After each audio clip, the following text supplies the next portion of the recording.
Hi, welcome to Priestess Entrepreneur Kitchen Conversations.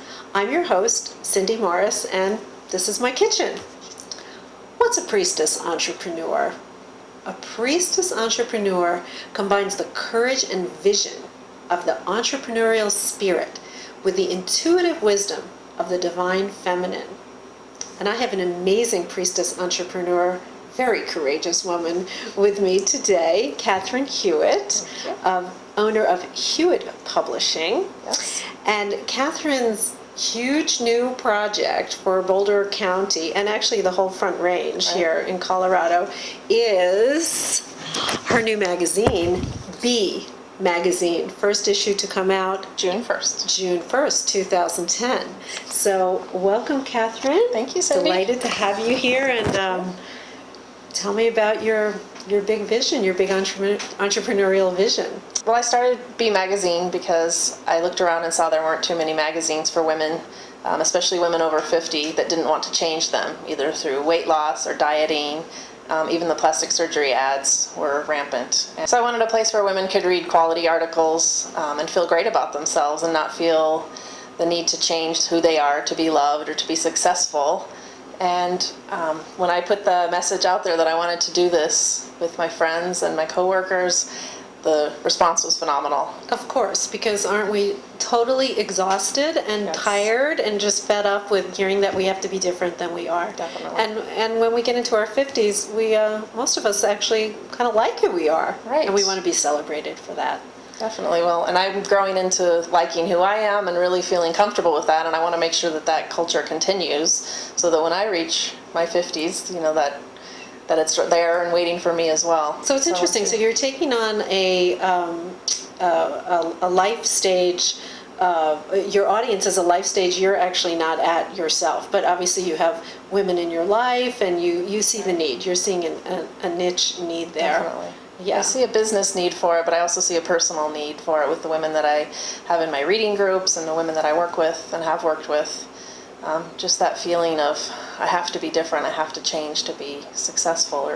And of course, with our lifespan these days, I mean, we could easily live to be 100 or more. Definitely. So, 50 is, we're only 50 is halfway just- through. And you could change and start over at 50. You could get a new degree, a new career. Many women do. And many women do, because in their 50s, their kids are grown, maybe they're even leaving their relationships and kind of starting out with what they really want to do. So, great. Now, what's your background that you would, I mean, this is a momentous undertaking to start a magazine. Yes. So what's your background, and how did this come to be inside yourself? My background is I've been an executive assistant for about 12 years.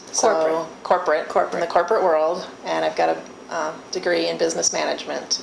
And I've always wanted to find a way to use that, but as an assistant, you don't have the clout. No one really listens to you as much as you would like. So I've had 12 years to really focus my vision of, if I was in charge, how would I do it? So this is, in a way, a culmination of your desire to be at the helm of your own ship, which is just what a priestess entrepreneur likes to do. Yes. Yes. So I know you're from the area. I mean, you've been in Colorado a long time. Mm-hmm. So tell me about the process of, did it come as an aha moment? How did this happen?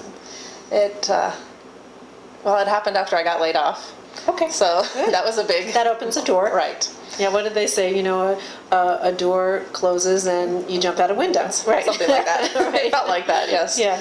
So I looked around for a while thinking I didn't really want to do what I had been doing. And I really saw this as an opportunity kind of in the middle of the night. And I woke up and said, hey, I know what I'm going to do. And I wrote the manifest out.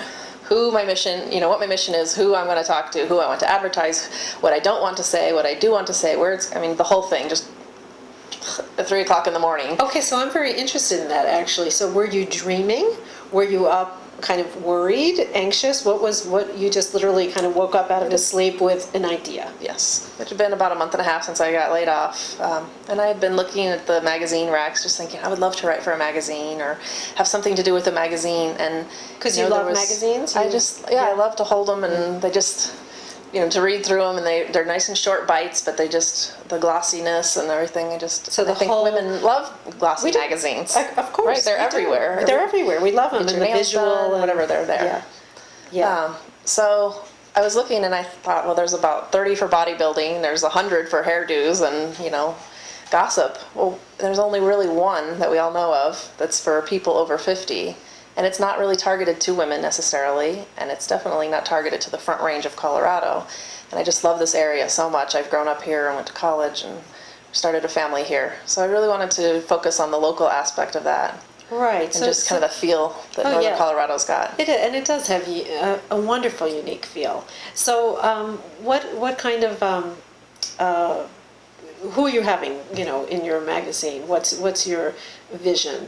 Because we're not having dieting, thank God, and we're not having how to improve yourself because you're already fabulous the way you are, kind of thing. So what kind of things are you having in there? Well, one of the features we'll always have is Colorado Women on Top. So somebody that's doing something great and just out there, and somebody that you might bump into at Whole Foods or somewhere. Right. That lives along here. So kind of regular women, but who are maybe doing a little bit more extraordinary things. Right, which I'm finding there are so many of, because we all do something extraordinary. It's just a matter of finding that story. Right. So we've got a lot of great women we're going to feature. We're going to start out featuring Patty Limerick, who's in the CU Department of Western History. Oh, yes, yes. She's a historian, writer. Yes. Yes. All of those. All those wonderful things. Yeah. And she's a very well-known figure there on CU, but she loves the West. She had lived in the East for a while and saw the West as just something that was amazing, and rediscovering our history out here. And it is amazing. It is. And they were amazing women that, if you were a pioneer woman, you were pretty unique to have that kind of courageous, and we as entrepreneurs, we're pioneers in our time as well. Similar spirit as Just well. don't have to wear petticoats, thank God. Definitely. Jeans and wool sweaters, but it's the same spirit, definitely. Exactly. We're also featuring businesses in the area that are making a difference, such as Boulder Body Works with Amy Kenny. And what is she doing? What's that about? She's also starting her own clothing line. But she's giving back to the community and really sharing with the children in the area and So check out more about Body Works to find out about that, but more like a yoga workout clothes line? Is that yes, what and you're even dance clothes for young girls. For young girls. Right. Wonderful. So she's big in the community there, and everybody knows her and really loves her, and she's very giving in the community. And she'll be you're writing an article on her, or do you have reporters who write for you? Do you have journalists? Do you have, what is that, how does that set up? I sent out a word for writers, and I got a great response. So we've got several different writers writing stories. This one will be written by Gretchen Ferraro. We've got also some award-winning writers. We've got Sharon Glassman, Who writes for the Huffington Post. Huffington Post, right? yes. And is a wonderful fiddler. Yes, she is. We're seeing her this weekend. Yes. We've also got Claire Walters, who does Mile High on the Cheap. She's a travel and food writer. Right. And these are women that you contacted through a chat line that I'm a part of too, which you're a part of too, Boulder Media Women. Yes. Which is an amazing group. I think there's 400 members in the area. That's how many writers and creative media people there are in our area. And so you put out a call, and many people said, I'd like to write. Yes. Yeah, I can do that. And we also got a call from you. So you will be writing. I'll be doing an astrology column, not the usual kind, priestess astrology column, right? Yes. That'll be good and informative. Well, great. And so also I noticed you're doing music, kind of events going on in the community, doing that kind of stuff as well. Mm-hmm. Well, the magazine is along the Northern Front Range, so it will go from Golden all the way up to Fort Collins and Greeley. So through those Jefferson County all the way up to Larimer and Weld County. So there's lots of great music going on throughout there. There's It's amazing every night. Right. You never have to stay home unless you want to. Right. For Exactly. sure. So we're going to list some of the main things that are going on there, and Sharon Glassman will also be doing an article on Casey Groves, a local musician. Oh, fabulous. And kind of the Nashville of the West, and really love it. checking that out.